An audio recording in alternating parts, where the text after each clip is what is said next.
Hey everybody, I'm Marlon. Welcome to the show.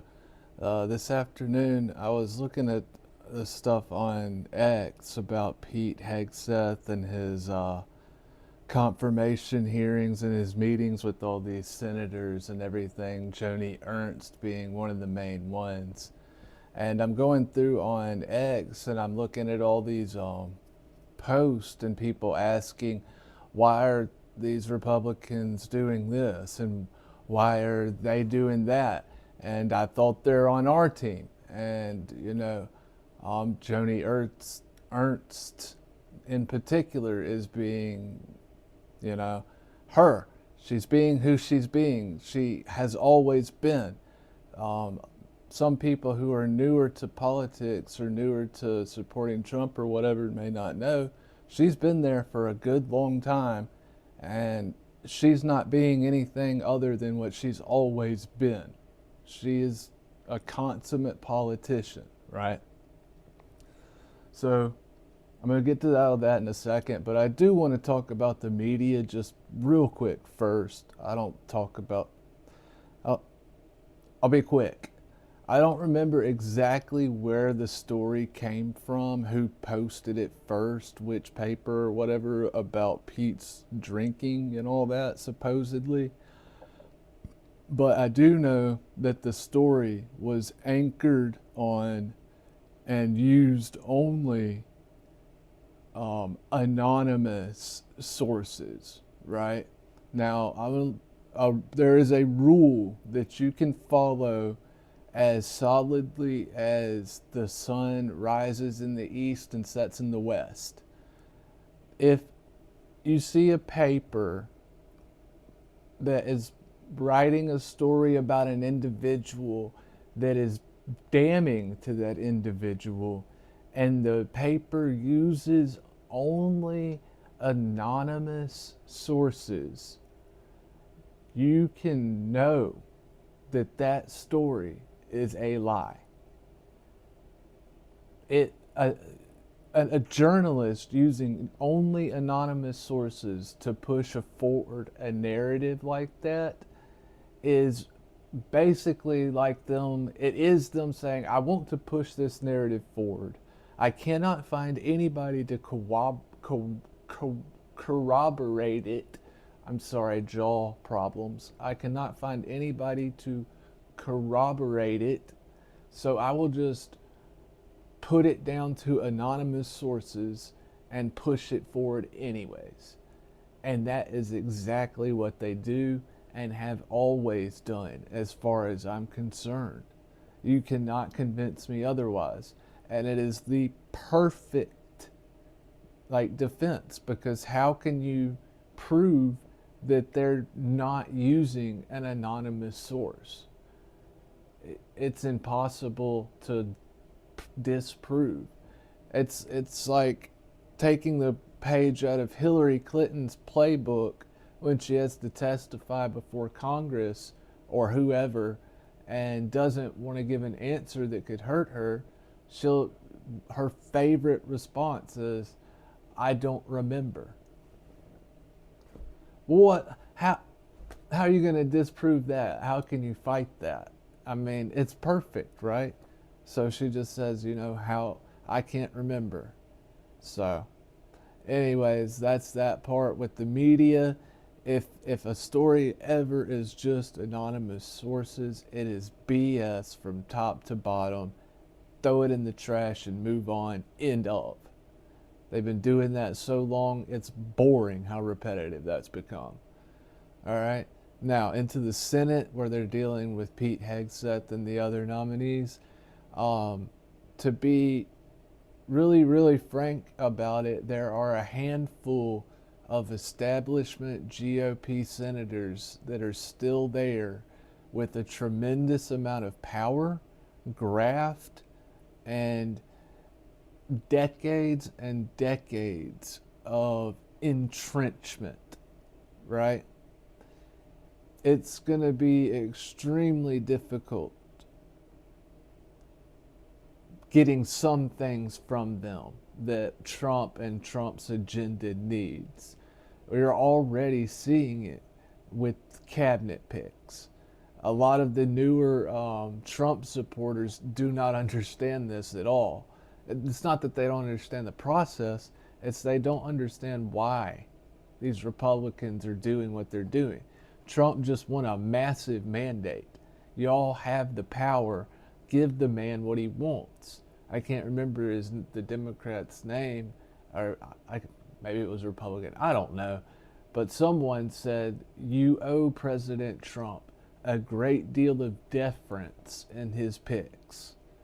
Not just because of his win and how he won and everything else, but also because of how things were done last time in 2016 and just bogged down and derailed and slowed and blah, blah, blah. It was a mess, which is why I'm glad to see that they're trying to do better this time. But with the senators and that whole deal, it's super complicated. You've got 40 or 99 individuals who all come from different places, and they're all pulling in those directions. The Senate and House of Representatives and all that, it's no Team America. It's Team I, and they're all pulling their own direction. So I was doing a little bit of thinking this afternoon while I was playing around on X, talking with some of these people, and I put together a little, just very short list of the senators that I think will be the absolute worst and probably do the most damage at different points as time goes on. So let me see. I should be able to remember all their names off the top of my head, but I've had seizures about 6 months ago and they've sort of messed with my short-term memory. I apologize. So as I would lay it out right now, as senators that are going to be and are already showing that they're going to be a problem, you have Joni Ernst, obviously.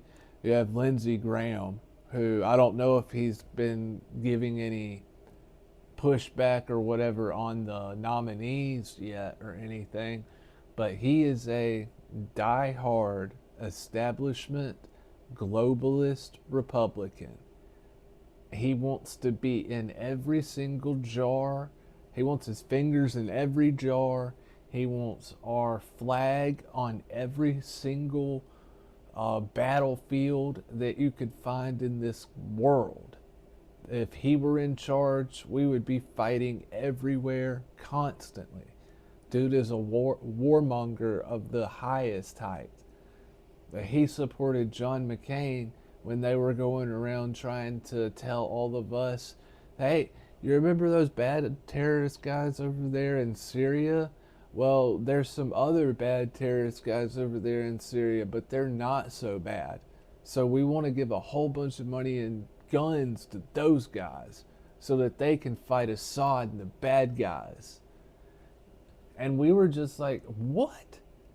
You're telling us you want to do Vietnam all over again, but this time in the Middle East, after we already are just now trying to get out from Afghanistan and Iraq? Go back and look up the YouTube videos of John McCain doing the circuit trying to convince us it's a good idea to get involved in that Syrian debacle with Assad that was going on at that point. Yeah. So that's, Lindsey Graham. He will cause many issues. He will delay. He will obfuscate. He will be a pain. Then you have Mitch McConnell's biggest middle finger to MAGA, President Trump, the United States of America, and really the world in general. He's on his way out and he's just giving both middle fingers back to the rest of us as he leaves, and by giving John Thune the keys to the Senate. Now, he didn't just knight him himself. I, Mitch McConnell, knight thee, John Thune, Senate Majority Leader, rise. It does not work like that. There was a vote and blah, blah, blah. But still, Mitch McConnell maneuvered it to Thune's advantage for a reason. And it's because John Thune is Mitch McConnell 25 years ago. He is a dyed in the wool GOP Republican. Old Republican economics, old Republican everything. I mean, he's going to be a problem. And then you have Lisa Murkowski, who's not a Republican by any stretch of the imagination, but is able, doesn't matter, not a Republican. Susan Collins, not a Republican either, from Maine. And John Cornyn in Texas, who is another one cut from the mold of Lindsey Graham and John McCain. So there you have several high, those are six extremely high-powered senators who've been there for a very, very long time between them, and every single one of them will cause issues either on their own or as a group or in small groups as time goes on. Now, what's happening with Joni Ernst and others individually right now is, like, you see Joni Ernst saying things like, I'm not a no, or I'm not a yes for Hegseth, or whatever. What she's saying is, I'm not a no. I'm not saying that I'm going to say no. I'm saying I have, issues. And she names what those issues are, that she's claiming are the issues she has for the public. Same thing with McCornyn and Thune to some extent. All three of them are going to be saying, we have our issues publicly, we blah, blah, blah. In reality, for those three at least, all three of them are doing what they're doing because they have a price. Cornyn and Thune and Ernst all want to be paid for their votes, right? Now you say, Brandon, you can't pay for a vote. Yes, I know. And you cannot hand someone cash money for a vote. But you can hand somebody like $100 million for a vote, right? So that is what happens. They go and they say, cut me this thing for my city or state for $50 million and give me X whatever parking spot or right to X, Y, or Z in the Senate or whatever it is, and you got my vote. And each one of those three are going to obviously have their own ask. But with Murkowski and Collins, that can be a little bit different.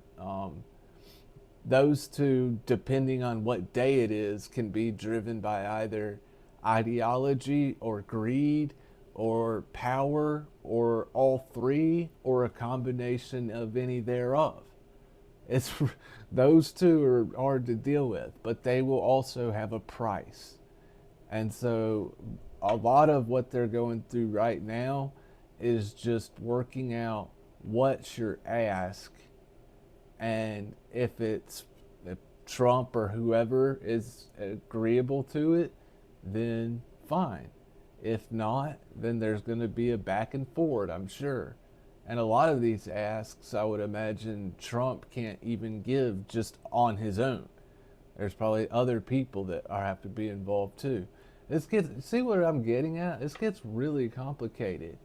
I mean, this is why the American people get so frustrated and watch what's going on in Washington, D.C. from the television, and they just can't wrap their heads around it. They don't understand. None of it makes any sense. It's not logical.